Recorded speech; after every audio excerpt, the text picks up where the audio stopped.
है बुद्धि। हाँ, तो ये आगे आगे का पार्ट है। तो हमने आप तक ये जो देखा है बुद्धि, बुद्धि के जो कई व्याख्या है, जिसको परिभाषा कहा जाता है। सामान्य बुद्धि यानी बुद्धि के प्रकार है। साथ ही साथ हमने सामान्य बुद्धि, सामाजिक बुद्धि, अमृत बुद्धि, मृत बुद्धि के प्रकार देखे। साथ ही उसके साथ बुद्धि की विशेषताएं देखी, सिद्धांत देखे। सिद्धांतों में हमने महत्वपूर्ण सिद्धांत अल्फ्रेड बीने का जो एक आयामी, जिसको एक कारक सिद्धांत कहा जाता है, वन फैक्टर थ्योरी। उसके बाद हमने देखा द्विकारक सिद्धांत जो स्पीयरमैन का था। उसके बाद हमने देखा कि प्रतिदर्श सिद्धांत जो थॉमसन का है। समूह कारक सिद्धांत देखा जो थॉमसन का है। उसके बाद हमने देखा जो महत्वपूर्ण था, जो गिलफोर्ड का त्रिआयामी सिद्धांत था।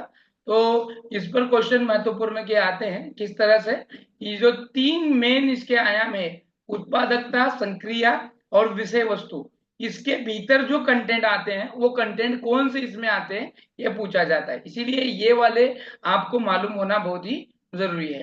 फिर आएगा महत्वपूर्ण सिद्धांत देखने वाले हावर्ड गार्डनर का, जो हावर्ड गार्डनर को हमने देखा था। हावर्ड गार्डनर की बुद्धि में उन्होंने 9 प्रकार की बुद्धि बताई थी, जिसमें भाषीय बुद्धि, तार्किक गणितीय बुद्धि, स्थानीय बुद्धि, शारीरिक गतिक बुद्धि, सांगीतिक बुद्धि, अंतर पारस्परिक बुद्धि, अंतर वैयक्तिक बुद्धि, नैसर्गिक बुद्धि और अस्तित्ववादी बुद्धि, ये 9 बुद्धि के प्रकार हमने यहाँ पर देखे थे। तो हमने यहाँ तक पूरा बुद्धिमत्ता के बारे में जो भी कुछ जानकारी थी उसको हमने पढ़ लिया था, बराबर। हो सर। अभी हमें देखना है कि बुद्धिमत्ता के जो कुछ परीक्षण हैं वो कौन कौन से और किस किस के हैं, देखना है। तो बुद्धि का परीक्षण किया जाता है। बुद्धि का यानी देखो, अभी मैंने पहले भी शुरू में भी आपको यहाँ पर एक उसका इतिहास बताया था, बुद्धिमत्ता का किस तरह से था। अब ये बुद्धि परीक्षण होता है, और बुद्धि परीक्षण के ऊपर से कौन सा इंसान कितनी बुद्धिमान है, कितना शक्तिशाली है, ये बताया जाता है। इसका अनुमान लगाया जाता है, इसके बारे में कैलकुलेट किया जाता है।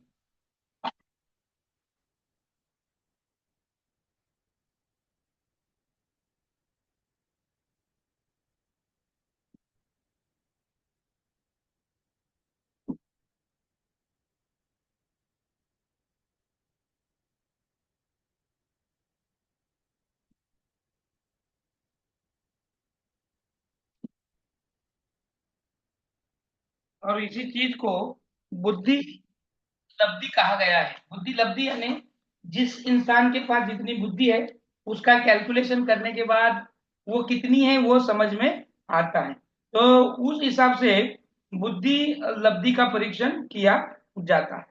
अभी जब हम इसका पूरा हिस्ट्री देखेंगे तो हमें समझ में आएगा कि ये बुद्धि क्या है, कैसी है। हाँ, अब तक तो हमने देखा कि बुद्धि किसको कहते हैं, बराबर। अभी देखना है कि किस इंसान के पास कितनी बुद्धि है, तो फिर वो बुद्धिमानी है कि कैसे है। फिर वो बुद्धिमानी है ये जानने के लिए जो परीक्षण किया जाता है वो बुद्धि के यह परीक्षण है। समझ में आ रहा है कि मैं क्या बता रहा हूँ, मैं क्या कहना चाहता हूँ, समझ में आ रहा है क्या?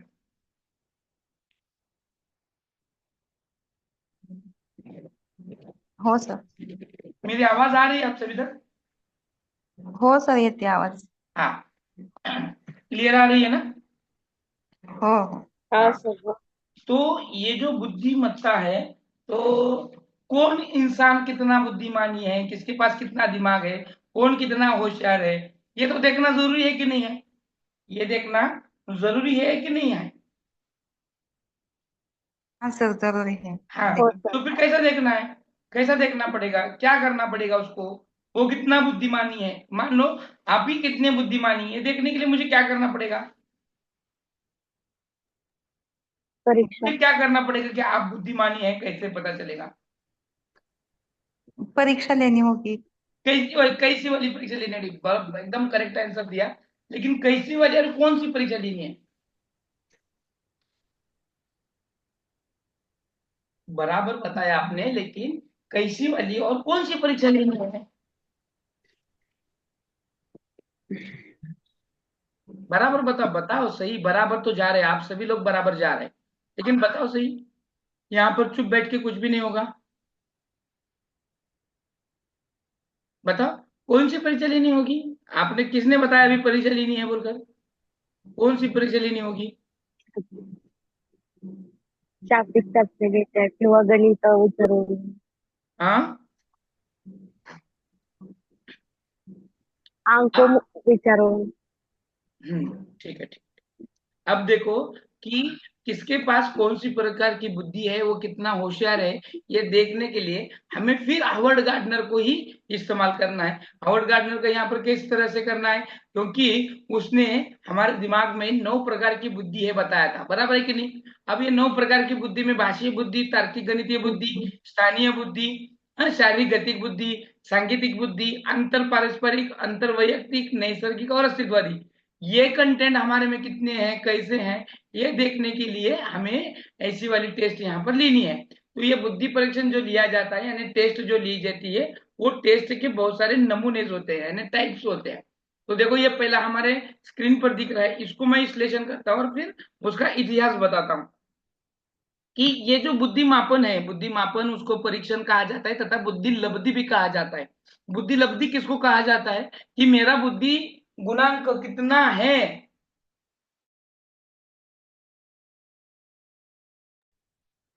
बुद्धि लब्धि का मतलब क्या है कि तुम्हारे पास वो कितनी है, बुद्धि मापन को। हाँ, अब ये कितनी है, ये अभी आपको जैसे मैंने पूछा कि आप कितने होशियार हैं, तो मैं कैसा देखूं, तो आपने कहा कि टेस्ट लेकर देखो। लेकिन कैसे लेना है? तो ये अभी आप कह रहे हैं कि टेस्ट लेकर देख सकते हैं कि हम बुद्धिमानी है कि नहीं है, लेकिन इसका भी इतिहास है। शुरू में जब ये ब्रेन है कि नहीं है, वो कितना बुद्धिमानी है, ये जब से चल रहा था, जैसे कि 18वें और 19वीं, 18वीं और 19वीं सदी में जो हमारे पाश्चात्य देश हैं, इन पाश्चात्य देशों ने ये बुद्धि परीक्षण करने का शुरुआत किया था। और जैसे कि 1772 में, कब, 1772 में लेवेट लेटर, जो लव लेटर बोल के नाम का एक मानसशास्त्रज्ञ था, उसने जो एक 5-6 हजार व्यक्तियों पर परीक्षण किया, और वो परीक्षण कर कर जो आदमी का चेहरा है, वो चेहरा देखकर उसका जो रचना है, स्ट्रक्चर है देखकर, और उसके चेहरे के जो कुछ पोजीशन जिसको हम हाव भाव बोलते हैं, वो देखकर उसने वो कितना बुद्धिमानी है, इसको उसने क्या किया, अजमाया। लेकिन ये देखते वक्त तो ये सभी को भी समझ में नहीं आया, लेकिन उस वक्त इसने शुरुआत की थी, इसलिए सभी को बराबर लगा कि चलो मानो ये कह रहा है वो बराबर है। लेकिन ये 1772 में लेवेटर ने किया था, लेवेटर में। लेकिन इसको विरोध किया गया। इसको विरोध किसने किया कि गैल और सप्रजाहिम ने इसको विरोध किया, और उसने कहा कि तुम जो ये चेहरे का बोल रहे हो ना, ये चेहरे से नहीं होता। जो हमारी कवटी है, जिसको हम क्या बोलेंगे, जो शरीर, दिमाग और मराठीत सांगायचं तर डोकं आणि डोक्याला जी काही कवटी असते, उसके आकार का संबंध लिया उसने। और जिसकी कवटी बड़ी है, जिसका बुद्धि दिमाग सर बड़ा है, वो क्या है, ज्यादा बुद्धिमानी है, ऐसे गैल ने कहा। इसके बाद 1806 में और परीक्षण कर कर लैम्ब्रोस ने और एक परीक्षण कर कर उसने एक बुद्धि का नया चेक दौर रखा। उसने क्या कहा कि गुन्हेगारी प्रवृत्ति और शारीरिक व्यंग जो होता है, इनका संबंध है। अगर गुन्हेगार है और शारीरिक में व्यंग है, तो वो बुद्धिमानी है, ऐसा है वैसा उसने कहा। लेकिन इसको भी अपोजिट किया गया, और अपोजिट किसने किया पता है, कार्ल पियर्सन ने किया। और कार्ल पियर्सन ने इसको अपोजिट कर कर 1906 में 5000 लड़कों के सर का मेजरमेंट लेकर उसने शारीरिक जो कुछ हावभाव है, उससे ये तय किया कि ये जो लैम्ब्रोसो ने और गैल ने, ये जो जिसका दिमाग बड़ा, जिसका सर बड़ा, वो उसका दिमाग, ये गलत है, ऐसा उसने कहा। यानी कार्ल पियर्सन ने ये बताया कि हमारे शरीर की रचनाओं से हम व्यक्ति कितना बुद्धिमानी है ये बता नहीं सकते, ऐसे कार्ल पियर्सन ने 1906 में कहा। फिर गाल्टन इसके आगे का, गाल्टन ने क्या कहा देखो, नहीं नहीं नहीं ऐसे कैसे हो सकता है, इंसान का जो शरीर है, शरीर में जो पुर्जे हैं, जो कुछ अवयव है, उससे बुद्धि का हम मापन कर सकते हैं। उसमें आंख, नाक, कान, जीभ और त्वचा, ये जो हमारे पंचेंद्रिय हैं, इनमें भेदभावन या भेदा भेदन की शक्ति को अगर हमने मेजरमेंट किया तो मानो हमने बुद्धि परीक्षण कर लिया, तो ये आसानी से हो जाता है, ऐसे उसने कहा। लेकिन इतना सारा कुछ कर कर ऐसे ये चटुर मटुर या फिर कुछ कुछ भी कहकर ये बुद्धि का मापन हम कर नहीं सकते, और बहुत सारे मानवशास्त्रों को यहाँ पर सक्सेस भी नहीं मिला। और जिनके भी कुछ निष्कर्ष थे, कैलकुलेशन थे, वो एक सर के नहीं थे, वो एक दूसरे के अपोजिट ही थे। तो बुद्धि मापन के लिए सही टूल का इस्तेमाल नहीं हो रहा था, टूल यानी साधन, और जो भी कुछ हो रहे थे वो बहुत ही महंगे थे और विश्वासार्ह भी नहीं थे, और आम लोगों के तो वो इसका ही नहीं था। फिर सही हिसाब में इसमें परिवर्तन किया गया, और इसमें सबसे बड़ा जो योगदान जाता है वो जाता है अल्फ्रेड बीने को, जिन्होंने वन फैक्टर थियरी का तो सिद्धांत रखा, साथ ही साथ उन्होंने बुद्धि मापन कसौटियों का भी उन्होंने क्या किया, शोध लगाया, और शोध कर कर वो शोधकर्ता थे, तथा उन्होंने ये भी बताया कि इंसान के बुद्धि का मेजरमेंट किया जा सकता है। तो उन्होंने बुद्धि लब्धि का शोध किया। तो 1904 में क्या हुआ, फ्रांस के जो मुख्यमंत्री थे, वहां के शिक्षा मंत्री, सॉरी वहां के जो शिक्षा मंत्री थे, उनको बच्चों के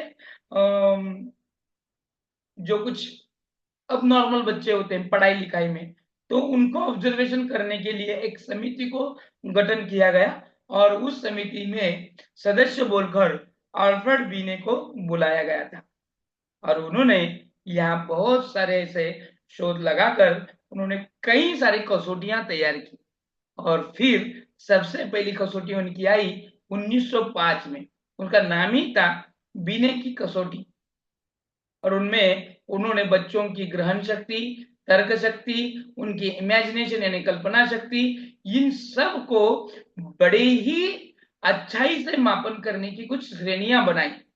उन्होंने इनमें 1 से 30 प्रश्न निर्माण किए, 30 प्रश्न बनाए, 1 से 30 प्रश्न बनाकर उन्होंने जो बच्चे जितना ज्यादा क्वेश्चन सॉल्व करते हैं उससे ऊपर से उन्होंने उनकी बुद्धि का मेजरमेंट करना शुरू किया, और इसका परिणाम भी ऐसे हुआ कि उन्होंने एक स्ट्रक्चर बनाया, और स्ट्रक्चर बना के उन्होंने ये कहा कि किसके पास कितनी बुद्धि है, तो उन्होंने उसकी कैटेगरी यानी श्रेणी बनाई, निर्बुद्धि, मंद बुद्धि, जड़ बुद्धि, प्रतिभाशाली, प्रतिभावान, सृजनशीलता, ऐसे कुछ कैटेगरिया बताकर उनमें इन बच्चों को डाल दिया। और शुरू में उन्होंने बच्चों के उम्र का इसमें लिहाजा ही किया नहीं, क्योंकि उसमें उम्र का काउंटिंग ही नहीं किया, इसीलिए फिर उसने दूसरी श्रेणी बनाई, और आगे आगे ये चलता ही रह गया। बराबर समझ में आ रहा है कि मैं क्या बता रहा हूं।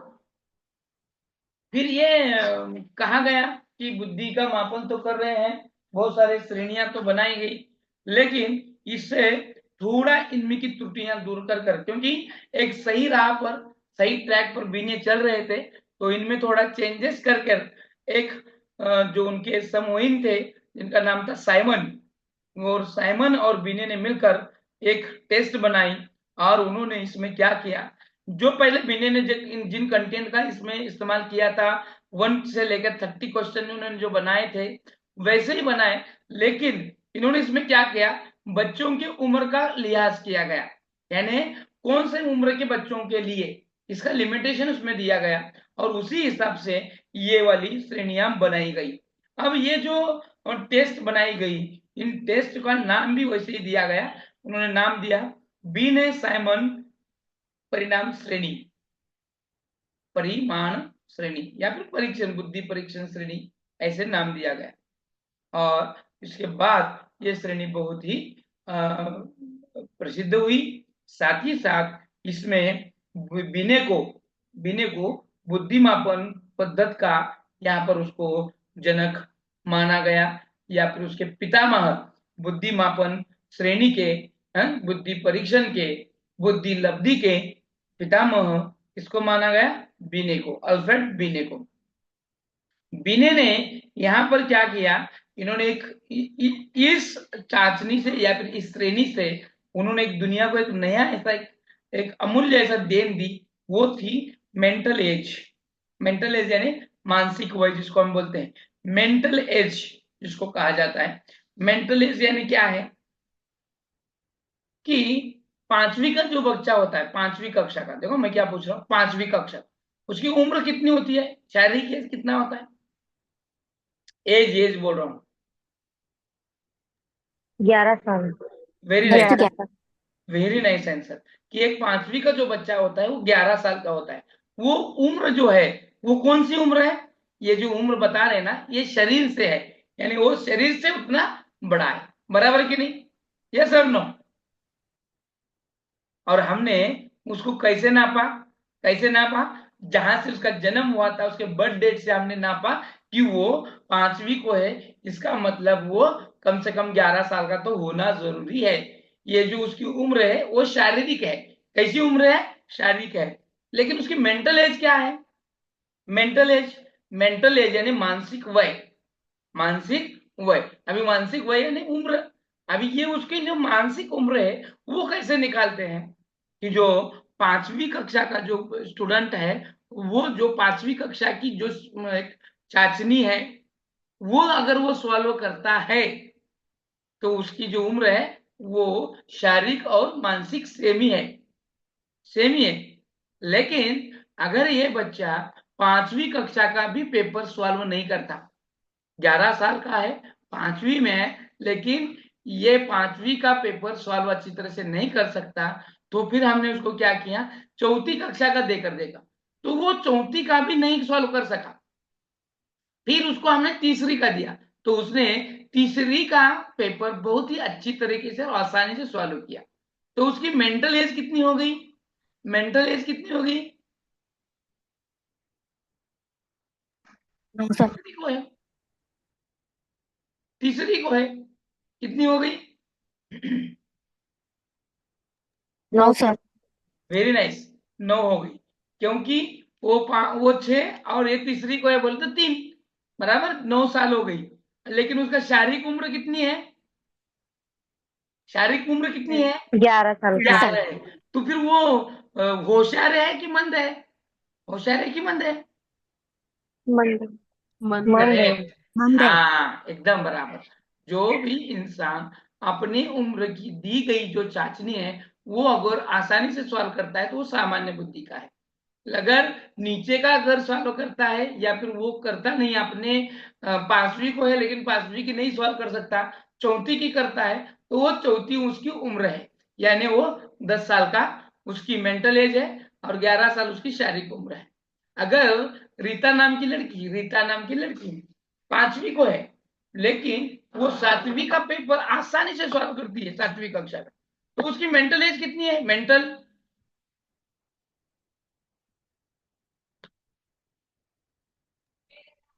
13 साल की।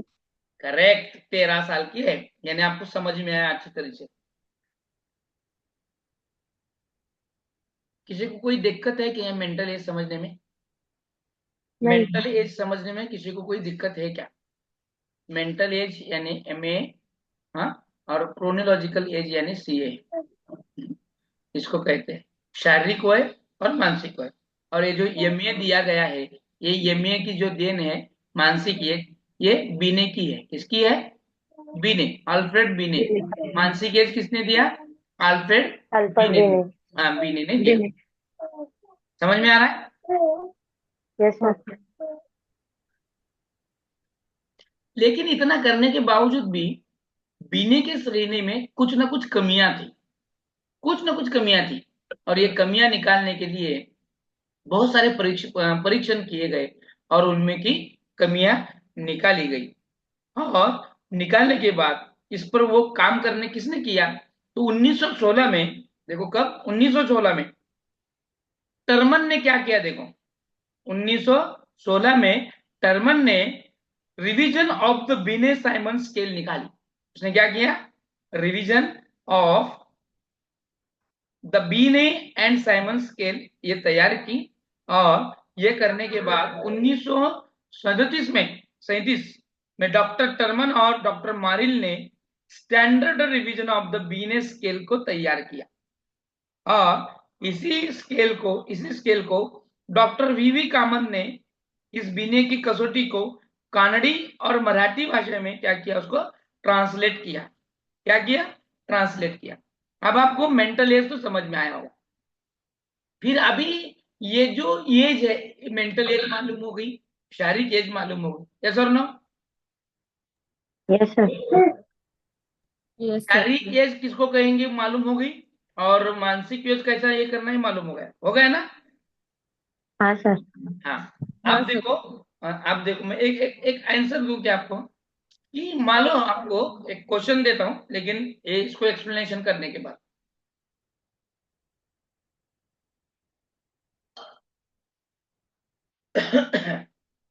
शारीरिक एज मालूम हो गया, मानसिक एज मालूम हो गया, लेकिन बुद्धि गुणांक उसके पास कितना है ये कौन निकालने का, और कैसे निकालेंगे?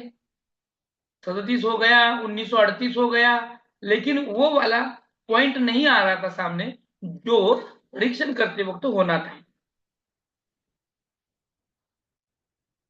फिर इस पर विलियम स्टर्न ने काम किया। किसने काम किया? विलियम स्टर्न ने काम किया। और विलियम स्टर्न ने जब काम किया तो उसने बहुत ही अच्छा काम किया। और विलियम स्टर्न ने जब इस पर काम किया, देखो यहाँ पर वही है, मैंने पीछे था, मैं देखो मानसिक आयु, देखो यहाँ पर वही दिया है, थोड़े आगे आया मैं, देखो दिख रहा है ना आप सभी को? उसको एक्सप्लेन कर रहा हूं मैं, मेंटल एज को।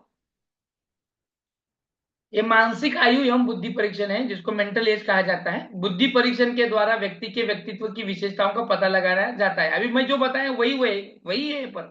हाँ, अब हम पॉइंट पर कहा थे, देखो कि ये जो आंसर है ये पॉइंट पर नहीं आ रहा, यानी कैसे निकाले, कौन निकाले, क्यों निकाले।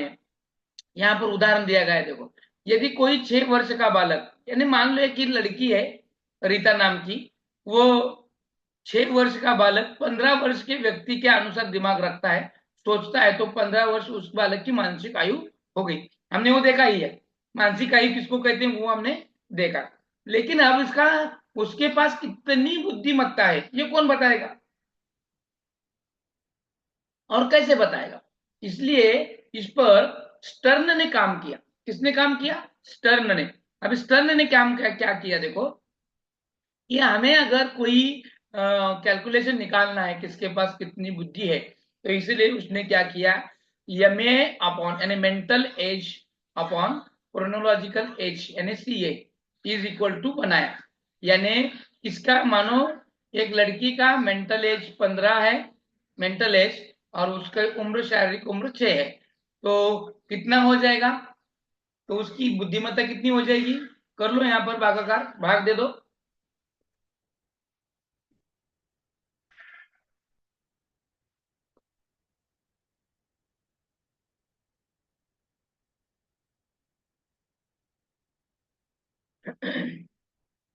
बराबर क्या? लेकिन ये जो आंसर आ रहा है, ये जो आंसर आ रहा है, ये आंसर पॉइंट में आ रहा है। किसमें आ रहा है? पॉइंट में आ रहा है। ये जो देन है और ये जो फॉर्मूला दिया, ये विलियम स्टर्न ने दिया था। किसने दिया? विलियम स्टर्न ने दिया। लेकिन ये वाले आंसर से सही आंसर नहीं आ रहा है, पॉइंट में आ रहा है। तो बहुत सारे लोग बोल रहे कि मेरे पास इतनी आधी अधूरी ब्रेन है क्या, ऐसा मूल्यांकन है, ऐसे ये उस पर बहुत सारे टीकाएं टिप्पणी हुई। तो इस पर एक सुझाव भरकर टर्मन ने इस फॉर्मूले को रिफॉर्म किया गया। किसने किया? टर्मन ने। किसने किया?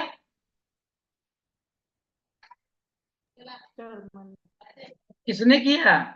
रिस्पॉन्स दो, क्योंकि ये जो मैं बता रहा हूं ना, ये एक एक मार्क का है। मानसिक यानी टर्मन बुद्धि परीक्षण का विलियम्स टर्न का जो फॉर्मूला है वो क्या है, क्या है ऐसा पूछा जाएगा। तो बुद्धि लब्धि बराबर, देखो बुद्धि लब्धि कहा जाता है, उसको क्या कहा जाता है? बुद्धि लब्धि बराबर M A upon C A. M A upon C A, ये विलियम स्टर्न ने दिया। किसने दिया? विलियम स्टर्न ने दिया। लेकिन ये जो आंसर आ रहा है वो पॉइंट में आ रहा है, इसीलिए इसमें छेड़छाड़ कर कर टर्मन ने इसको रिफॉर्म किया गया बुद्धि लब्धि, या फिर आप ऐसा कह सकते हैं IQ is equal to M A upon C A. M A upon C A into 100, into 100 करने के बाद आपको IQ मिल जाता है, जो जो पॉइंट में नहीं आएगा। समझ में आया? और ये फॉर्मूला किसका है? टर्मन का है। किसका है फॉर्मूला ये? टर्मन। टर्मन ये ऐसा जो फॉर्म्युला है ये बनाने का कोई आसान बंदे का काम नाही आहे. म्हणजेच आपल्यासारख्या टरमळ्या लोकांचं काम नाही, बरोबर की नाही? टरमळ्या लोकांचं काम अजिबात नाही. मग कुणाचं काम आहे? टर्मनचं काम है. इसको देखो ब्रेन में, इसको एसोसिएट और उसको ध्यान में कैसा रखना है। ये जो बनाने का काम है, ये फॉर्मूला, ये बनाने का काम आसान है क्या? नहीं है। बोले तो ये हम जैसे टर्मलों का काम नहीं है, तो ये काम टर्मन का है। टर्मन का काम है। टर्मन ने IQ का जो फॉर्मूला बताया, IQ is equal to MA upon CA into 100।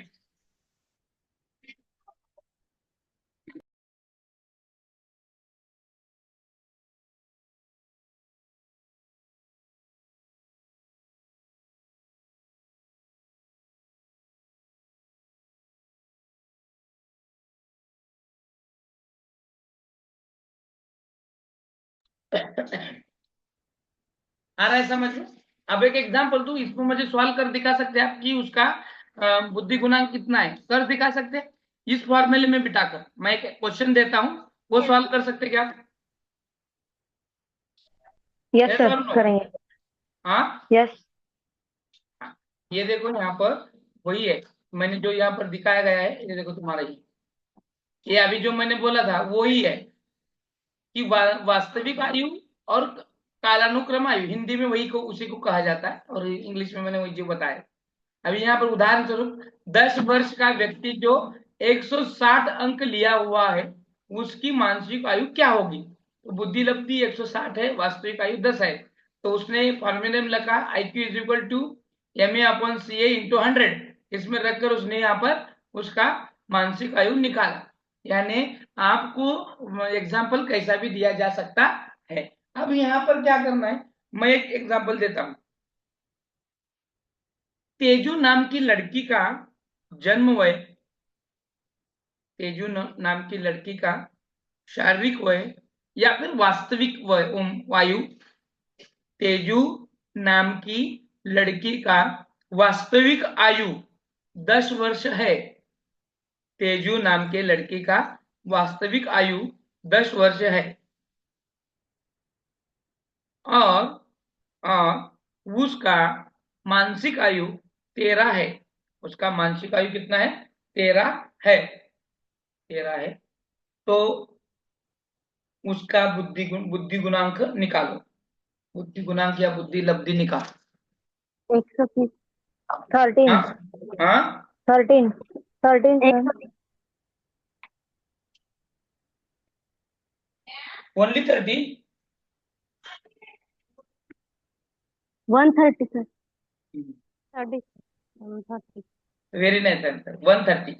130 उसका आंसर आएगा। तो उसका बुद्धि गुणांक कितना हो गया? 130 बराबर। उसका बुद्धि गुणांक कितना हो गया? 130।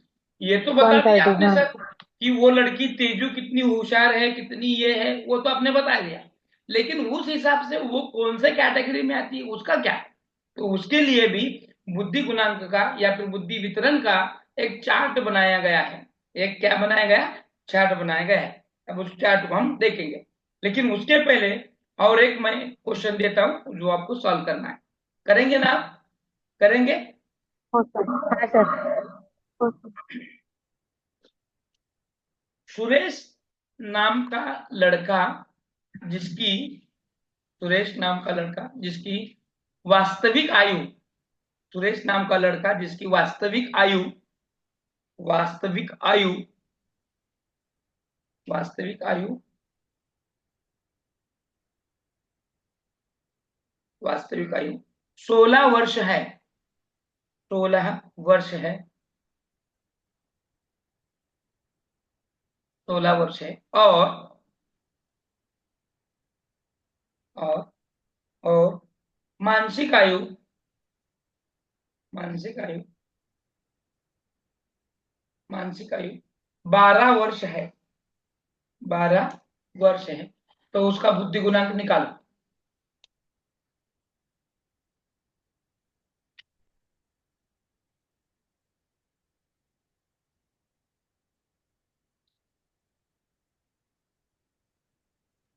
Seventy five 75 75 sir. Correct answer सबका आया? यस सबका सर। निकल गया? तो मैंने आपको 2 एग्जाम्पल दिए हैं बराबर। एक ऋतु का दिया था और दूसरा किसका दिया? अभी का ओएस का ना शायद से। एक तेजू का दिया और एक किसका दिया? अभी का दिया। वो क्या नाम था लड़के का? ओएस शायद है ना सर। अरे झोपले बिपले का बंद करू क्लास मधूनच? उत्तर सांगायला येत नाही का तुम्हाला? मूर्ख आहे का कुठले? झोपले? 2 उदाहरण दिली का नाही मी तुम्हाला? दिली का नाही? हो सर। बाकीचे काय झोपले का? प्रतिभा बिराजदार झोपले का? बाकीचे कुठे गेले सगळे? नाही सर आहे। मग उत्तर देता येत नाही? 2 उदाहरण कोणाकोणाचे आहेत? पहिल्या उदाहरणामध्ये कुठल्या व्यक्तीचं नाव, दुसऱ्या उदाहरणामध्ये कुठल्या व्यक्तीचं नाव आहे? पहिल्याचं तेजू नाव आहे। आणि दुसऱ्याचं? सुरेश। हा मग हे सांगायला काय जडपीड जाते?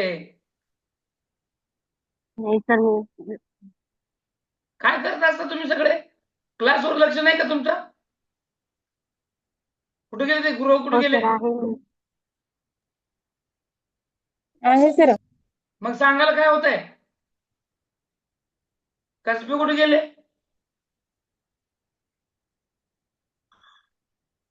कसबे नाही आता कुठे जाऊन आहे बसतो. सर. मग सांगा उत्तर प्रश्न विचारला सांगायला काय अडचण आहे का तुम्हाला?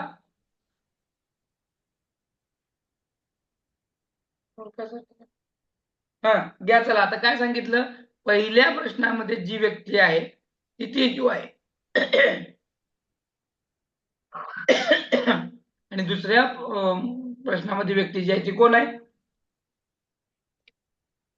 सुरेश। सुरेश आहे. आता या दोघांचा आपण बुद्धी गुणांक काढलाय म्हणजे IQ काढलाय. तर आलेल्या उत्तरावरून हुशार कोण आहे? तेजू आहे। हुशार तेजू। हा किती तेजू बुद्धी गुणांक आहे त्याचा? कशावरून सांगितलं तुम्ही? 130 130 आहे। हा म्हणजे ह्या 75 पेक्षा 130 मोठा आहे बरोबर. आता हे सगळं सांगितल्यानंतर आपल्याला त्याची वितरणामध्ये बसवावं लागेल. मग तो नेमका किती हुशार आहे, उसके पास कितनी बुद्धि गुणांक है, तो कैसे उसको मैनेजमेंट करना है ये देखना है. इसीलिए जो मनोवैज्ञानिक वेस्लर थे उन्होंने आईक्यू का एक वितरण चार्ट बनाया. क्या किया उन्होंने? आईक्यू का एक डिस्ट्रीब्यूशन चार्ट बनाया और जिसमें उन्होंने इस तरह के बुद्धि को डिवाइडेशन किया. देखो डिस्ट्रीब्यूट किया. डिस्ट्रीब्यूट करते हुए उन्होंने क्या कहा? देखो जिनका 130 बुद्धि गुणांक है उसके ऊपर के जो बच्चे होते हैं 130 या उसके ऊपर के जो आईक्यू वाले हैं वो अति श्रेष्ठ बुद्धि में आते हैं तथा उनको प्रतिभाशाली बुद्धि भी कहा जाता है. तो उस हिसाब से तेजू कौन सी कैटेगरी में आएगी? अतिश्रेष्ठ बुद्धि या फिर प्रतिभाशाली बुद्धि में। वैशाली में आएगी। फिर देखो 120 से लेके 129, 120 लेके 129 जो है वो आएंगे श्रेष्ठ बुद्धि में। कहाँ आएंगे? श्रेष्ठ बुद्धि में। फिर 110 से लेके 119 ये जो है उच्च सामान्य बुद्धि। कैसे? उच्च सामान्य बुद्धि। और जो 90 से लेके 109 तक ये आते हैं सामान्य बुद्धि, जनरल बुद्धि। ये वाले लोग ऑलरेडी सबसे ज्यादा होते हैं और ऊपर नीचे की संख्या थोड़ी कम होती है। हाँ, ऊपर नीचे की, लेकिन इसकी जो संख्या होती है ये थोड़ा ज्यादा होती है। तो काउंटिंग यहाँ से जुगरू होता है, ये ऊपर का प्लस हो जाएगा, ये नीचे का माइनस हो जाएगा। अब देखो ये 80 से लेके 79 तक जो है, 80 से लेके 89 तक ये मंद बुद्धि वाले हैं, बराबर। और 70 से लेके 79 तक क्षीण बुद्धि के हैं। तो तुम्हारा जो सुरेश का जो बुद्धि गुणांक था उस हिसाब से, इस चार्ट के हिसाब से वो कौन से बुद्धिमत्ता में आएगा? क्षीण बुद्धि में। वेरी नाइस, क्षीण बुद्धि में आएगा। तो उन 70 से नीचे जो है, उन 70 से वो निश्चित क्षीण बुद्धि वाले हैं। निश्चित क्या है? क्षीण बुद्धि वाले हैं। तो इस तरह से सबसे पहला जो चार्ट बनाया है हमने देखा है, वो चार्ट किसका है? ये जो चार्ट है किसका है?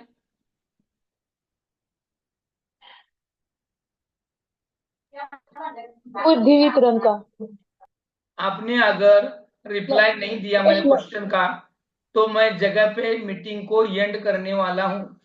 अगर आपने किसी ने भी यहाँ पर रिप्लाई देने की जरूरत नहीं समझी तो मैं भी ये समझूंगा कि मुझे भी पढ़ाने की जरूरत नहीं है। समझ में आया? चलो सब कैमरे चालू करो, ए टू जेड सब जितने भी हैं कैमरे चालू करो।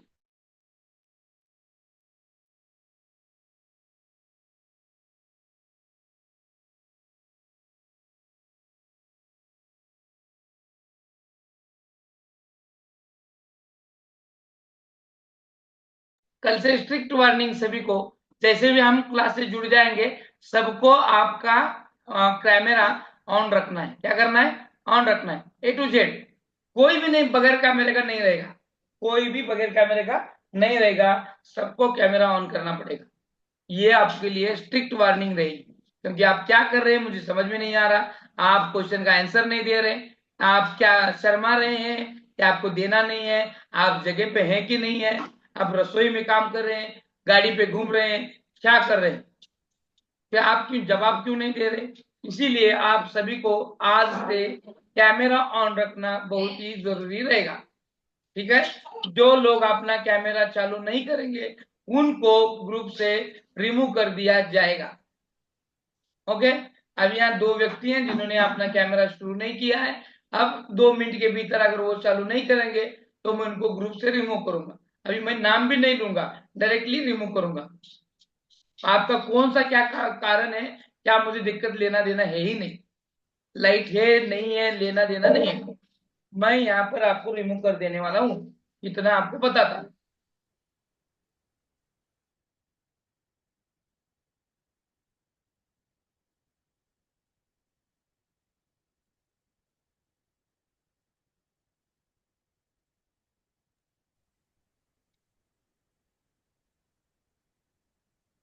किसने नहीं चालू किया? देखो अभी मैं रिमूव कर रहा हूँ, रिमूव कर रहा हूँ।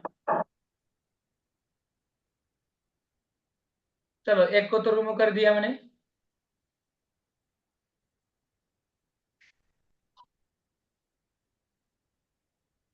कैमरा ऑन करना है आपको, कोई भी कारण मुझे बताना नहीं है।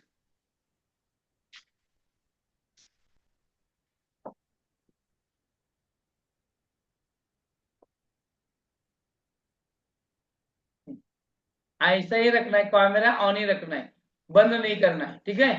हाँ, पूरा ध्यान आपका क्लास पे रहेगा, इधर उधर नहीं रहेगा। ये जो पढ़ा रहा हूं मैं ये इंपॉर्टेंट टॉपिक है, इस पर 2 मार्क आते हैं। कितने मार्क का आता है? 2 मार्क का आता है। इसीलिए मैं यहाँ पर फोकस करके आपको पढ़ा रहा हूँ और आप कुछ सवाल पूछ रहा हूँ और वो सवाल का जवाब आप दे रहे हैं क्या? दे रहे हैं क्या? आपको वो उसकी अहमियत लग रही है क्या?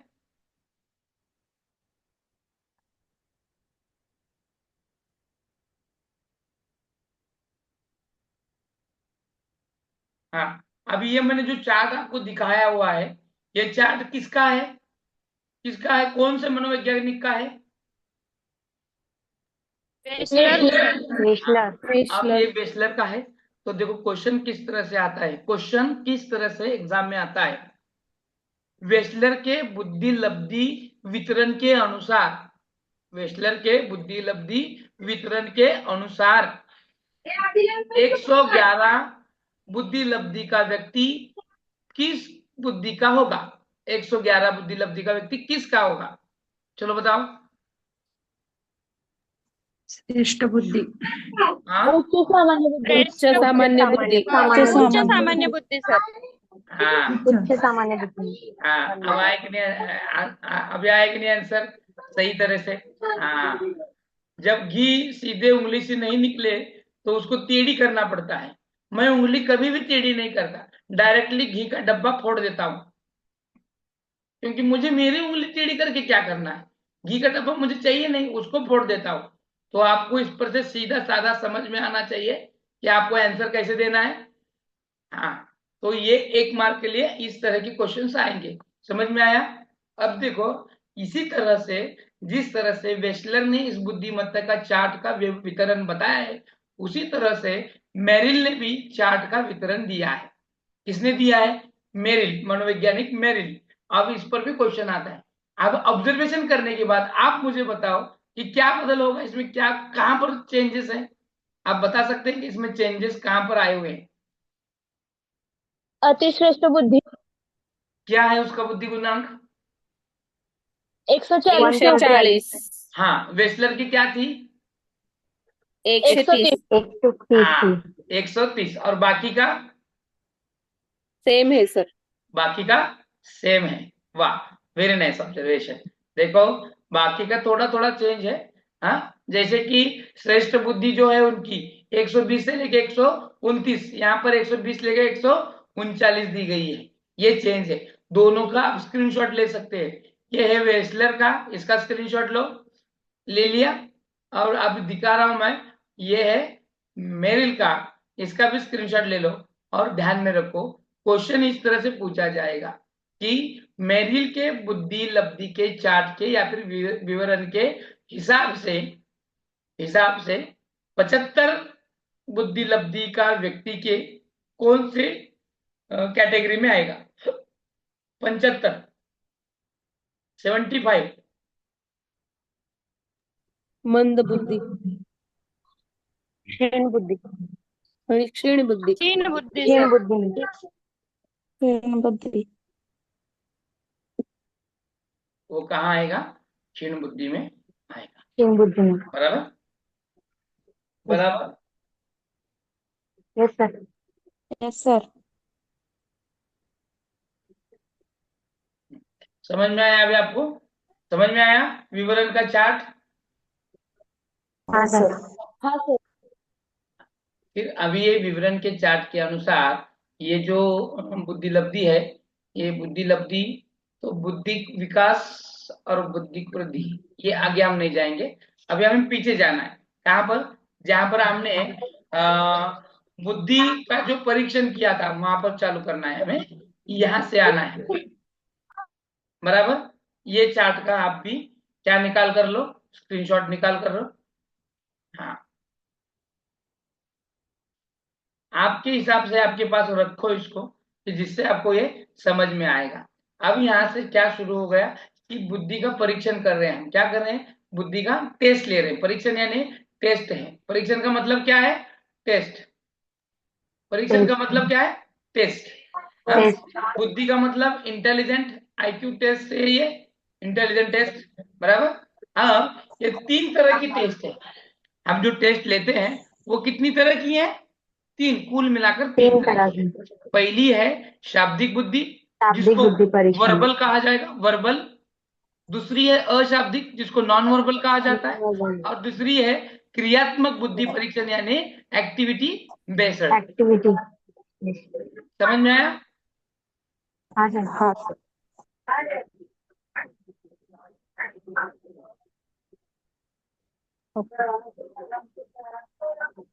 समझ में आया?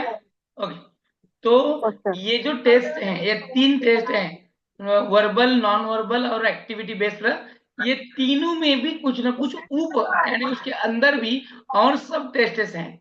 जैसे कि शाब्दिक बुद्धि जो है, जिसको वर्बल इंटेलिजेंट टेस्ट कहा जाएगा, उसमें वैयक्तिक बुद्धिमत्ता परीक्षण आता है और सामूहिक परीक्षण भी सामूहिक आता है। परीक्षण। सामूहिक यानी हम एक साथ सभी का टेस्ट ले सकते हैं, एक साथ हम सभी की ले सकते हैं और एक वक्त एक की ले सकते हैं। माइक किसका चालू है, बंद करें। हाँ, अब हम जिसका परीक्षण कर रहे हैं, शाब्दिक बुद्धि परीक्षण। शाब्दिक बुद्धि में परीक्षण में दो टाइप के परीक्षण आते हैं। एक है वैयक्तिक परीक्षण, जिसको पर्सनल कहा जाता है, और दूसरा है मास परीक्षण, यानी हम समूह का ले सकते हैं, एक साथ और लोगों का ले सकते हैं। अशाब्दिक देखो, यानी ये जो शाब्दिक है, शाब्दिक यानी शब्दों से, जिसको हम मौखिक कहते हैं। क्या कहते हैं? मौखिक भी कहते हैं, जिसको ओरल कहा जाता है, बराबर। वर्बल, नॉन वर्बल, ये जो है। अब ये नॉन वर्बल, नॉन वर्बल में क्या लिखा कि वैयक्तिक परीक्षण और सामूहिक परीक्षण, ये भी आता है, लेकिन क्रियात्मक में सिर्फ वैयक्तिक आता है। सिर्फ क्या आता है? वैयक्तिक। यहाँ पर सामूहिक परीक्षण नहीं आता है। ठीक है, ये समझ में आया आपको? ये समझ में आया? तो आया कि नहीं आया? आया। हाँ, आया। अब हम देखेंगे कि इस हिसाब से किस तरह से इसका विभाजन किया गया है। बुद्धि परीक्षण का आविर्भाव सर्वप्रथम अमेरिका में हुआ। कहाँ हुआ इसका शुरुआत?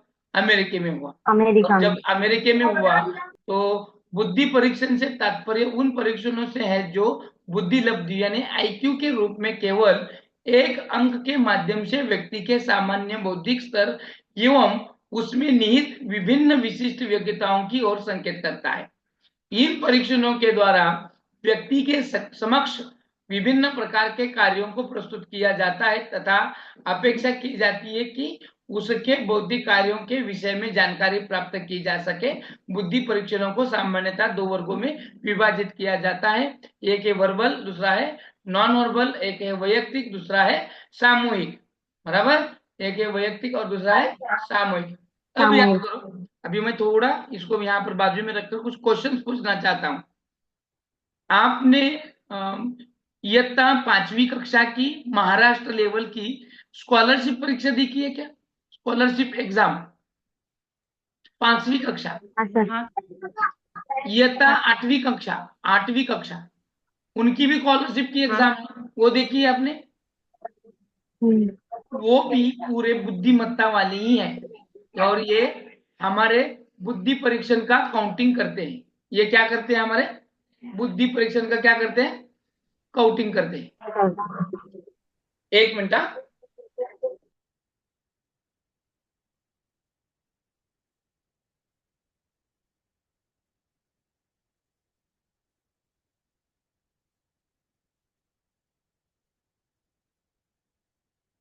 और ये जो एग्जाम है, ये बच्चों की बुद्धि का परीक्षण क्या करते हैं? परीक्षण करते हैं। इनमें कौन कौन से सब्जेक्ट हैं, आपको पता है क्या? कौन कौन से हैं स्कॉलरशिप मराठी, में? इंग्लिश, गणित और बुद्धिमत्ता है। बुद्धिमत्ता यानी क्या है उसमें?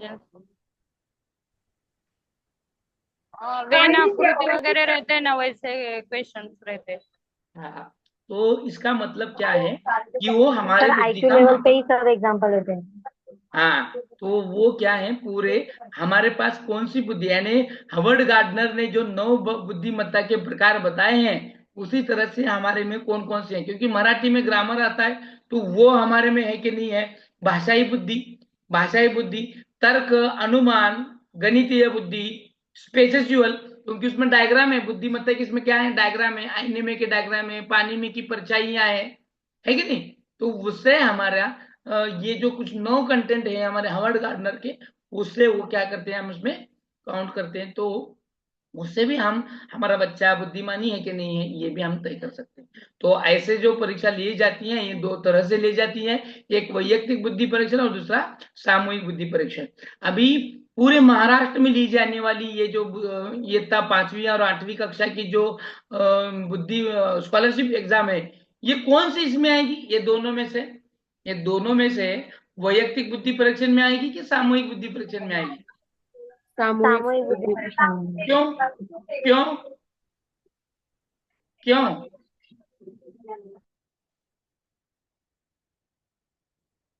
क्यों बहुत सारे सामूहिक बच्चे क्यों ये है? एग्जाम देते हैं सर, सर लेकिन वैयक्तिक में उसमें अकेले से आते जो हैं। भी इंटेलिजेंस यानी जो भी अच्छे बुद्धि गुणांक जिनका अच्छा है यानी बुद्धिमत्ता जिनकी अच्छी है वो ही एग्जाम को ये पास कर पाते हैं, इसलिए।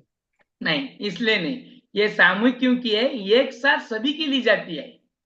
ये क्या है? एक साथ सामूहिक सभी का आईक्यू लेवल चेक हाँ, किया जाता एक है सर। साथ सभी की एग्जाम ली जाती है, सभी का परीक्षण किया जाता है, इसीलिए उसको सामूहिक कहा जाता है। एक बार एक ही व्यक्ति का अगर हम करेंगे तो उसको वैयक्तिक कहा जाएगा। उसको क्या कहा जाएगा?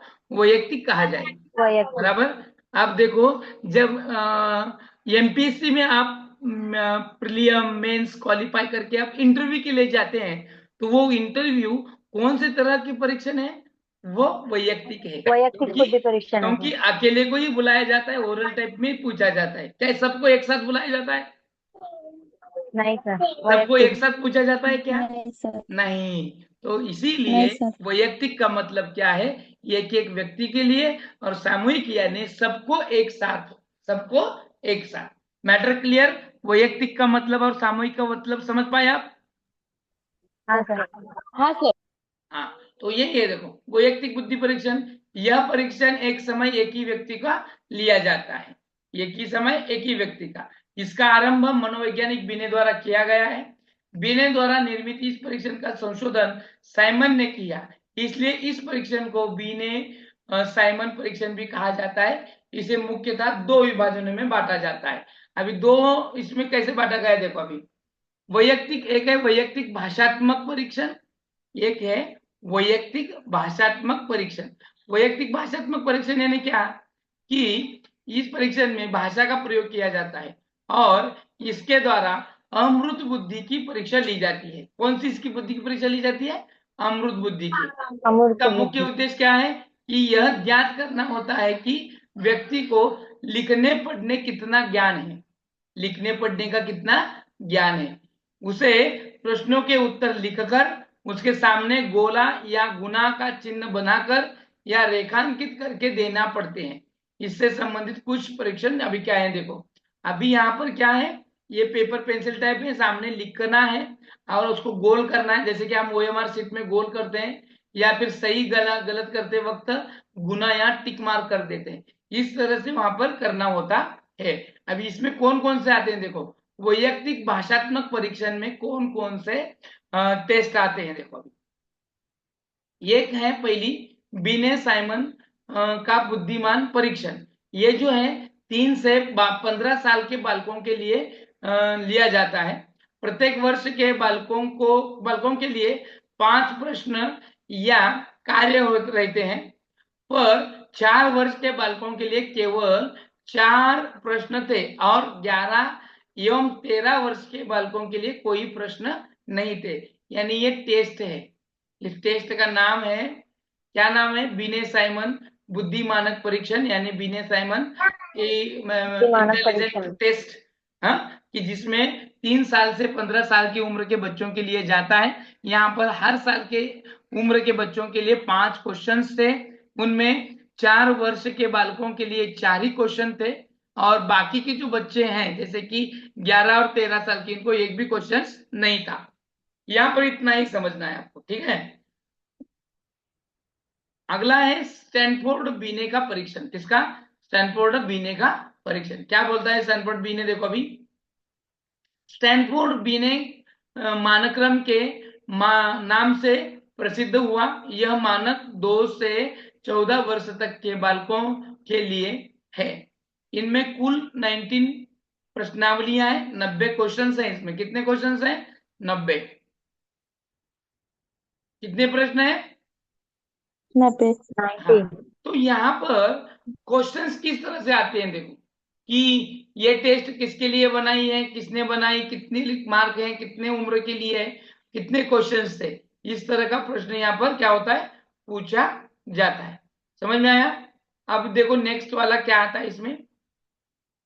अब है वैयक्तिक क्रियात्मक परीक्षण। वैयक्तिक क्रियात्मक यानी पर्सनल एक्टिविटी बेस्ड, यानी इंडिविजुअल एक एक पर्सन के लिए लिया पूछा जाता है। इस परीक्षण का उपयोग उन व्यक्तियों के लिए किया जाता है जिनको भाषा का ज्ञान कम होता है, यानी जो अनपढ़ होते हैं, जिनको लिखना पढ़ना नहीं जानते हैं, हाँ, भाषा का समझ में नहीं आ रही, उनको एक्टिविटी बेस्ड दिया जाता है। इसके द्वारा मूर्त बुद्धि की परीक्षा ली जाती है। हाँ, मूर्त यानी अब्स्ट्रैक्ट या कॉन्क्रीट। मूर्त का मतलब एब्स्ट्रैक्ट है कि कॉन्क्रीट है?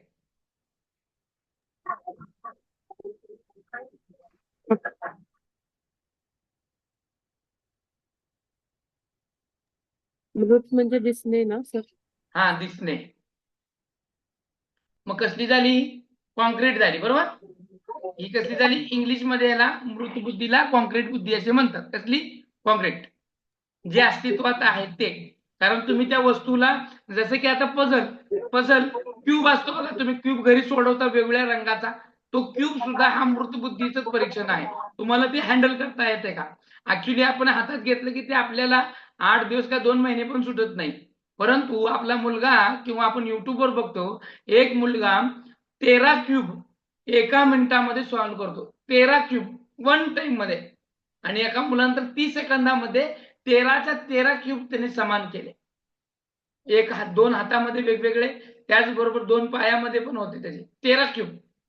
जो काही कहा नाहीये. मग ही कसल्या प्रकारची बुद्धी आहे? मूर्त प्रकारची बुद्धी आहे. आणि मग इस परीक्षा विधि में वास्तविक वस्तुओं का प्रयोग किया जाता है और परीक्षार्थियों से कुछ समस्या पूर्ण कार्य करने के लिए कहा जाता है, और वो जितना और जैसे सवाल करता है उसी तरह से उसके पास कितनी बुद्धि है इसका वहां पर ऑब्जर्वेशन किया जाता है। ये और एक है, देखो, ये है पोर्टियस भूल-भुलैया परीक्षण। यह परीक्षण 3 से 14 वर्ष तक के बालकों के लिए है। भूल-भुलैया आपने देखा होगा, आपकी कॉपी होती है ना, कॉपी के पीछे दिया होता है, देखो एक रास्ता दिया गया होता है और वहां से उसको घर में ले जाकर छोड़ना होता है, बराबर। एक लड़का होता है, Yes, sir. उसको उसके घर को छोड़ना होता है, बराबर कि नहीं?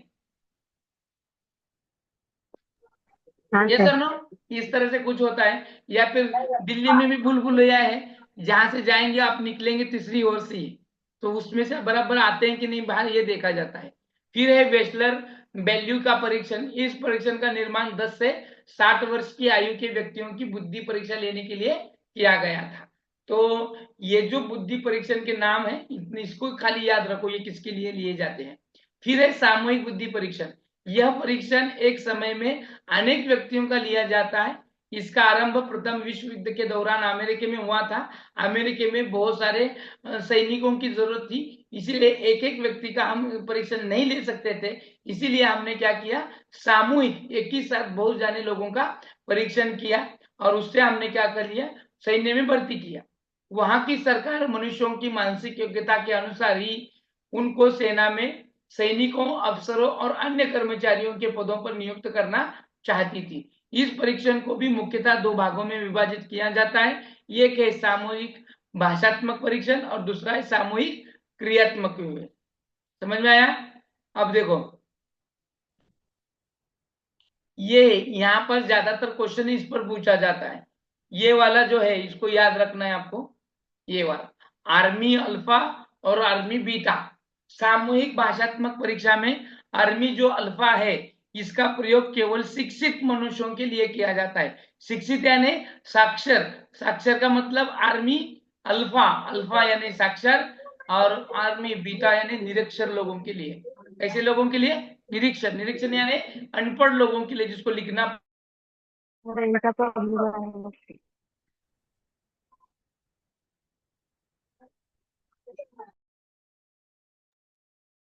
आवाज आ रही है? अभी आवाज आ रही क्या? हाँ सर। हाँ सर। आ रही है। अब देखो हम क्या देख रहे हैं, सामूहिक भाषात्मक परीक्षण। जो पढ़े लिखे लोग हैं उनके लिए ये सामूहिक भाषात्मक परीक्षण लिया जाता है, बराबर। और यहाँ पर ये जो परीक्षण है आर्मी अल्फा, हाँ, आर्मी जो अल्फा है इसका प्रयोग केवल जो शिक्षित मनुष्य हैं उनके लिए किया जाता है, और जो अनपढ़ है उनके लिए आर्मी बीटा लिया जाता है। तो ये आपको ध्यान में रखना है, इस पर क्वेश्चन आता है, ये IMPT वाला है। सेना सामान्य वर्गीकरण परीक्षण, ये भी परीक्षण है। ये इस परीक्षण में सैनिकों को 3 प्रकार की समस्या, जैसे कि शब्दावली, गणित और वस्तु गणना संबंधी समस्याओं का समाधान करना होता है, इसीलिए इसे सेमा सामान्य वर्गीकरण परीक्षण कहा जाता है। फिर है सामूहिक क्रियात्मक परीक्षण, जिसमें आर्मी बीटा परीक्षण, इनका उपयोग उन मनुष्यों के लिए किया जाता है जो अशिक्षित है। अभी हमने क्या देखा, आर्मी अल्फा देखा, ये कौन सा है, आर्मी बीटा है। बीटा। आर्मी बीटा का मतलब क्या है, जो निरीक्षक है, जो साक्षर नहीं है, उन लोगों के लिए, अनपढ़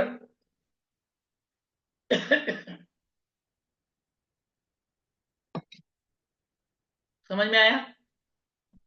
रेवेंस प्रोग्रेसिव मैट्रिसेस, ये भी एक टेस्ट है। उसके बाद आता है शिकागो क्रियात्मक परीक्षण, जो 13 वर्ष की आयु के बालकों के लिए बुद्धि परीक्षण करने के लिए बहुत ही विशेष रूप से ये उपयोगी सिद्ध हुआ है। शिकागो क्रियात्मक परीक्षण जो 13 वर्ष की आयु के बालकों के लिए है। फिर है मानसिक आयु, अभी तो देखा हमने। इसी तरह से यहाँ पर ये जो बुद्धि परीक्षण है, जो बुद्धि मापन कसौटियां कहा जाता है, जिनमें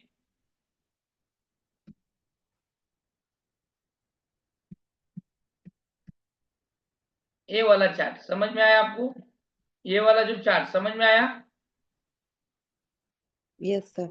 हाँ, ये पूरा चार्ट था, इस चार्ट का विश्लेषण यहाँ पर मैंने करके दिखाया है, समझ में आया, यस और नो। यस हाँ sir. Sir. Yes sir. Yes sir. किसी को कोई दिक्कत समस्या? नहीं सर। नहीं सर। नहीं ना, आगे बढ़ू, फिर मैं आगे बढ़ू। हाँ सर। हाँ सर। Yes sir. हाँ सर। हाँ, अभी हमने ये मानसिक आयु देखा है, वास्तविक आयु और ये वितरण चार्ट भी देखा है, बराबर। तो इससे अभी क्या है कि हमारे हाँ बुद्धि का सर। विकास कैसे होना है, बुद्धि की वृद्धि, बौद्धिक वृद्धि और विकास, यानी बुद्धि का वाढ़ और विकास किस तरह से होना है। बुद्धि का ग्रोथ एंड डेवलपमेंट अनेक फैक्टर पर निर्भर करता है, बराबर। हमारे ब्रेन की परिपक्वता, जिसको हम मैच्योरिटी बोलते हैं, हाँ, ये बुद्धि वृद्धि को सर्वाधिक प्रभावित करती है। क्योंकि मेंटल अगर परिपक्व नहीं है, दिमाग का परिपक्वता ही नहीं है, तो हम समझ पाएंगे क्या, नहीं। कैसे, देखो कि एक 6 साल का लड़का है, 6 साल का लड़का यानी पहली कक्षा में होगा। हम पहली कक्षा को लड़के को 10वीं कक्षा का मैथ्स पढ़ा सकते हैं कि नहीं सकते? यस नहीं sir, sir. Yes sir, no. No sir. नहीं सर। नहीं नहीं सर। सर। क्यों नहीं पढ़ा सकते, क्यों नहीं पढ़ा सकते? सर उसका IQ लेवल सर उतना नहीं उसकी होता समझ। है। इस बात पे इतना नहीं। उसे समझ में भी क्योंकि नहीं आया। उसका जो मैच्योरिटी है वो इतनी नहीं होती, उसके ब्रेन की जो मैच्योरिटी है इतनी नहीं होती। क्योंकि सबसे पहला पढ़ना लिखना समझना, अंकों को पहचानना, अंकों का जोड़ना घटाना, ये उसको मालूम है। डायरेक्ट हम उसको इक्वेशन पढ़ा सकते हैं क्या, समीकरण एक रेषीय, हाँ, त्यानंतर न पाइथागोरस का प्रमेय पढ़ा सकते हैं? नहीं उसको सर। नहीं पढ़ा सकते, क्योंकि वो नहीं मेंटली सर। मैच्योर नहीं है, इसीलिए हम उसको पढ़ा नहीं सकते। इसीलिए मैच्योरिटी बहुत ही महत्वपूर्ण है। जन्म के समय बालक में उसकी बौद्धिक योग्यता एवं अनेक विकास की प्रथम अवस्था में निम्न स्तर पर होती है। बालक की आयु बढ़ने के साथ साथ उसकी बौद्धिक योग्यता में भी वृद्धि और विकास होते रहता है। जैसे जैसे वो बड़ा होते जाता है, उसका ब्रेन का डेवलपमेंट होते जाता है, वैसे वो एक एक अक्षर से लेके एक एक शब्द से लेकर एक एक वाक्य से लेकर एक एक पैरा तक वो बोल सकता है, तथा आजू बाजू का निरीक्षण करके वो उसको अपने शब्दों में जाहिर कर सकता है, अपने मत रख सकता है, अपनी पहचान बता सकता है। ये सब बातें वो धीरे धीरे कर सकता है, न कि एक ही साथ। क्योंकि ये जो है, ये बुद्धि का विकास से ही महत्वपूर्ण है। बुद्धि का डेवलपमेंट, उसकी वृद्धि जितनी ज्यादा जिस तरह से होगी, उसी तरह से उसको समझ में आएगा। फिर आता है शैशवावस्था से बाल्यावस्था तक यह विकास एकदम तीव्र गति से होता है। मैंने पहले भी बताया था कि उम्र के 5 साल के भीतर बच्चे के ब्रेन का 80% जो डेवलपमेंट होता है, बचा हुआ जो 20 या 40% है, वो उम्र के 16 साल तक चलता रहता है। और जो अपवादात्मक बालक हैं, उनका 21 साल तक ब्रेन का डेवलपमेंट होते रहता है। परंतु किशोरावस्था के अंत से और प्रौढ़ावस्था में इन विकास की गति मंद हो जाती है, जैसे मैंने अभी बताया। अब देखो कि ये थर्सन का विचार है कि उसके द्वारा किए गए कारक विश्लेषण अध्ययनों के आधार पर प्राप्त 7 प्राथमिक मानसिक योग्यताएं एक साथ एक समान आयु पर परिपक्व नहीं होती हैं। उनके अनुसार प्रत्यक्ष परक योग्यता 12 वर्ष की अवस्था में अपनी वृद्धि की पूर्णता की और अग्रसर होता है। यानी हर एक बुद्धि जितनी हमारे में मेंटल एबिलिटीज हैं, जैसे कि तर्क करना हो, भाषाई हो, स्पेशुअल हो, हाँ, ये जो जो कुछ है वो एक साथ ही परिपक्व नहीं होते, मैच्योर नहीं होते हैं। वो धीरे धीरे उम्र के हिसाब से एक एक एक एक मैच्योर होते हैं। उसी हिसाब से हम तर्क करने लगते हैं, अनुमान करने लगते हैं। अब मुझे बताओ कि एक साल का बच्चा किसी चीज का अनुमान कर सकता है क्या? अनुमान लगा सकता है क्या? बाहर घने बादल है, वो देखकर वो बता सकता है कि मम्मी छाता लेकर जाओ बारिश आने वाली है? कह सकता है कि आप? नहीं अरे नहीं उसको बता सकता। खुद की बारिश कब होने वाली उसको पता नहीं होता, वो बाहर की बारिश का क्या बताएगा? यस और नो? तो ये जो वो है इससे वो अनुमान नहीं लगा सकता, नहीं लगा सकता। तो ये जो परिपक्वता है ये स्टेज के अनुसार ही आती है, धीरे धीरे उसमें होने लगता है। इसी प्रकार से 14 वर्ष की अवस्था में तथा तार्किक योग्यता, 16 वर्ष की आयु में स्मृति योग्यता और संख्यात्मक योग्यता परिपक्वता की ओर अग्रसर होती है। यानी धीरे धीरे उस एज में वो योग्यता आने लगती है। बालकों की शाब्दिक योग्यता तथा भाषा बोध आदि योग्यता एवं इस आयु अवस्था के बाद विकसित होती है। वेस्लर का विचार है कि बौद्धिक वृद्धि कम से कम 20 वर्ष की आयु तक होती रहती है। बौद्धिक कौन सी? बौद्धिक वृद्धि कम से कम 20 आयु। मैंने कहा था ना कि वैसे तो 16 साल तक हमारी बौद्धिक वृद्धि होती है, अपवाद तक बालक की 21 साल तक होती है।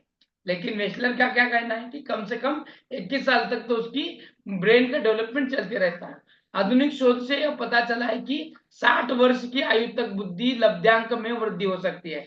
यानी हमारा जो आईक्यू है, आईक्यू हमने इस साल चेक किया तो कायम हमारे साथ उतना ही रहेगा ऐसे नहीं। मानो मैंने अभी एक 5 साल के बच्चे का आईक्यू चेक किया, उसका आईक्यू 130 है, तो उसका मरने तक वही रहेगा, इसकी गारंटी कुछ भी नहीं है। एक आध साल में आगे पीछे हो सकती है। जो 16 साल में मैंने देखी तो वो 25 साल में हो सकती है, ऐसे नहीं। एक तो बढ़ भी सकती है, कम भी हो सकती है। ऐसे वृद्धि वृद्धि में यहाँ पर चेंजेस होते हैं। देखो हम भी कैसे हैं, 10वीं में हमें 50% है, या 12वीं में हमें 52-53% होते हैं, और डायरेक्ट बीए में हम 60% तक जाते हैं।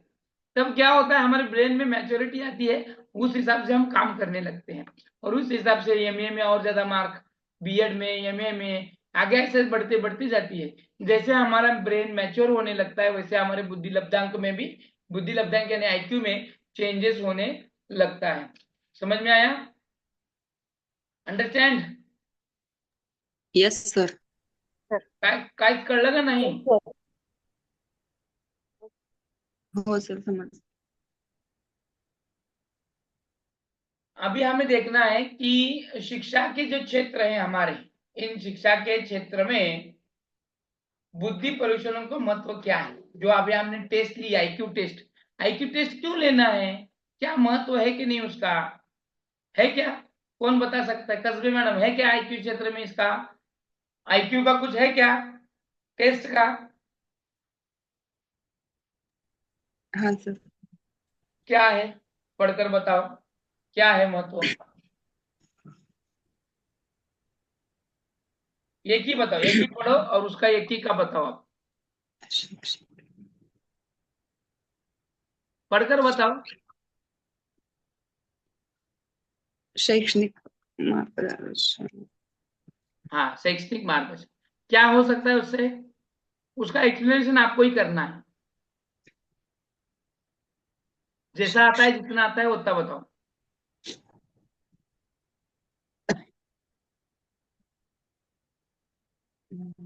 हमने आईक्यू टेस्ट किया 10वीं के बच्चे का, 10वीं के क्लास के बच्चे का हमने आईक्यू टेस्ट किया। आईक्यू टेस्ट करने के बाद पता चला ये बहुत होशियार है, ये होशियार है। तो आप एज अ टीचर बोलकर, एक टीचर बोलकर आप उसको क्या सलाह देंगे? मानो उसको 95% मार्क मिले हैं, तुम एक टीचर बोलकर उसको क्या सलाह दोगे? तो कौन से साइड में जाओ, कौन से स्ट्रीम में जाना है, क्या करना है? वकील बनने को कहोगे या चपरासी बनने को कहोगे? क्या कहोगे? सर वकील वकील बनने सर। वकील। वकील कहोगे, या फिर उसके लेवल का जो भी कुछ है, जैसे कि एमबीबीएस को जाना है तो साइंस साइड ले लेंगे, तो वो ले, कुछ कहोगे कि नहीं कहोगे? हाँ सर। हाँ क्यों पता चला आपको, क्या पता चला? कि बच्चे का आईक्यू टेस्ट करने से ये पता चला कि बच्चे का जो मेंटल एज है या फिर मेंटेलिटी है वो उसकी कितनी है, स्ट्रांग है कि नहीं है, वो साइंस साइड में जा सकता है कि नहीं जा सकता। हम 50% मिलने वाले बच्चों को ये रिकमेंडेशन कर सकते हैं क्या कि तुम साइंस साइड ले लो, साइंस साइड ले लो, कर नहीं सकते हैं सर। क्या? नहीं क्यों नहीं कर सकते, क्यों नहीं कह सकते भाई? सर, सभी की मेंटल कैपेसिटी सेम नहीं होती है। हाँ, इसको मार्क अभी साधारण इतने मिले हैं, 50% मिले हैं, तो उसको अंग्रेजी समझ में आएगा थोड़ी? पूरा साइंस साइड ही तो इंग्लिश नहीं। में चलता है, यहाँ पर उसको 35 मार्क मिले हैं इंग्लिश में, उधर लग जाकर क्या करेगा, कौन सा नाम का चिराग लगाएगा? तो उस हिसाब से हम उसको गाइड कर सकते हैं, यस और नो? उस हिसाब से हम उसको गाइड कर सकते हैं, इसीलिए ये आईक्यू जो है, आईक्यू या फिर निकालना, इसका परीक्षण करना, ये महत्वपूर्ण है। अभी अगला कौन पढ़ता है? नाम लेने से पहले आप खुद छात्र पढ़ो और उसका। छात्र वर्गीकरण। हाँ, क्या है उससे आप बता सकते हैं? आपके हिसाब से म्हणजे बताओ, आपण मैं तो करूँ आपके हिसाब से। त्यांच्या त्यांच्या बुद्धी ह्याच्यावरनं आपण वर्गीकरण करू शकतो की मुलगा किती हुशार आहे आणि किती मंद आहे. वाह, एकदम बरोबर.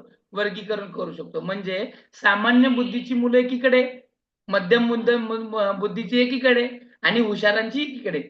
म्हणून काय होईल, इसका आपको फायदा क्या होगा कि पढ़ाने में आसानी होगी, मंद को ज्यादा आपको वक्त देना होगा, मध्यम वालों को इतना ज्यादा वक्त नहीं देना है, और होशियारों को सिर्फ हम बता सकते हैं, इंस्ट्रक्शन दे सकते हैं और काम करा कर ले सकते हैं। इससे हम होशियार, मंद और जलद गति वाले बच्चों को वर्गीकरण कर सकते हैं, जिससे उनको बेनिफिट मिल सकता है। आगे का कौन बता सकता है? चलो पढ़ो और बताओ।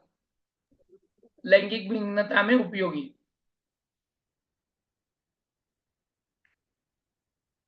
कोई नहीं बता सकता? पढ़ने तो किसी को नहीं आता है, क्योंकि हमारी अभी 10वीं भी नहीं हुई है, इसीलिए हम पढ़ नहीं पा रहे हैं,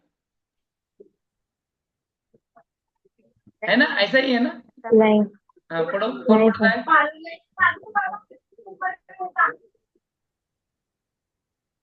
है? लैंगिक भिन्नता में उपयोगी। क्या है? लैंगिक भिन्नता में उपयोगी क्या हो सकता है? कि हम कहते हैं ना कि लड़की का ब्रेन कहाँ होता है, लड़की का ब्रेन कहाँ होता है? लड़की और लड़का। हाँ घुटने सर। में. गुड। हे डोक्यात भगवान, सर कहता हे सर। भगवान, उठा ले, उठा नहीं ले, सर, मैं ये दिन देखने से पहले उठा ले। लड़की का ब्रेन उसके ब्रेन में होता है सर। उसके ब्रेन में नहीं होता, उसके दिमाग खोपड़ी में होता है।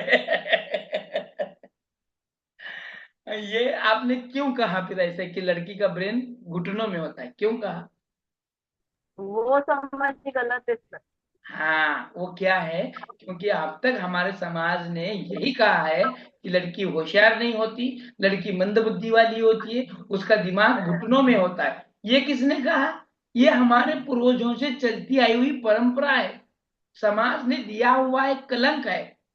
लेकिन हम ये प्रूव कर सकते हैं ना, आईक्यू टेस्ट लेकर, हम भी किसी से कम हैं कि नहीं है? नहीं है।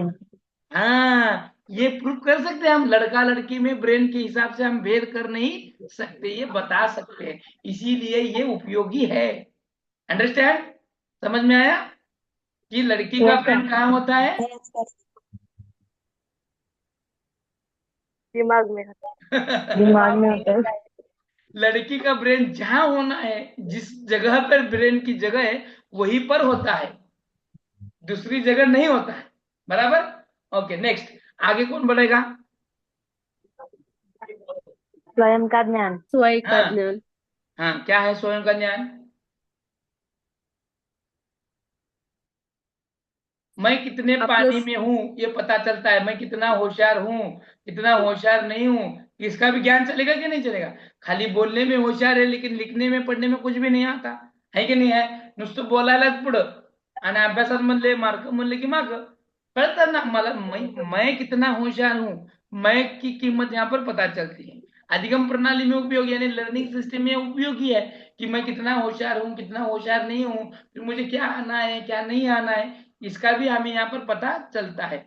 व्यवसायिक मार्गदर्शन करने के लिए कि बच्चा क्या काम कर सकता है, तू इलेक्ट्रिक में जा सकता है क्या, फिर फर्नीचर का काम सकता है, कारपेंटर का काम कर सकता है, एक इंजन खोल सकता है, क्या काम कर सकता है, कौन सा व्यवसाय कर सकता है, इसके बारे में भी हम क्या कर सकते हैं, उसको मार्गदर्शन कर सकते हैं। अनुसंधान यानी रिसर्च, अनुसंधान का मतलब क्या है, रिसर्च। रिसर्च तो रिसर्च के में भी ये समझ में आएगा इसकी एबिलिटी है कि नहीं, उस लायक है कि नहीं है। छात्र चयन में उपयोगी, जैसे कि हम इंट्रांस टेस्ट लेते हैं हर एक इसमें, बराबर, तो वहां पर भी उपयोगी आएगा। छात्र वही छात्र हम चुन सकते हैं जिसकी वो लायबल है, जिसका वो लायक है। यस और नो, यस और नो। अगर अभी यहाँ पर मुझे टीचर बोल के लेना है, और टीचर बोल के लिए आप में अब ये टेस्ट भी वही है ना, सेंट्रल टीचर एलिजिबिलिटी टेस्ट।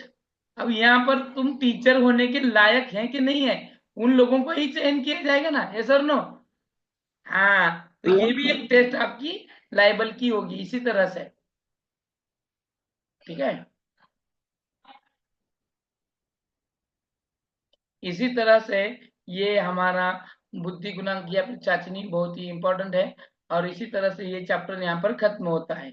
किसी को कोई टेंशन, कोई दिक्कत, कोई शिकायत, को हमें चैप्टर समझ में आया नहीं आया इसके बारे में, और कोई दिक्कत और कोई परेशानी है तो भी बता सकते। और कल से सभी को क्या चालू रखना है, कैमरे चालू रखने हैं। जो सर, लोग आवाज आ कैमरे रही बंद मेरी? रखेंगे, जो लोग कैमरे बंद रखेंगे उनको क्लास में तो लिया भी नहीं जाएगा, साथ ही साथ रिमूव भी किया जाएगा। और एक बार मैं क्लास से रिमूव कर दूंगा तो याद रखो दोबारा आपको क्लास में एंट्री नहीं मिल सकती।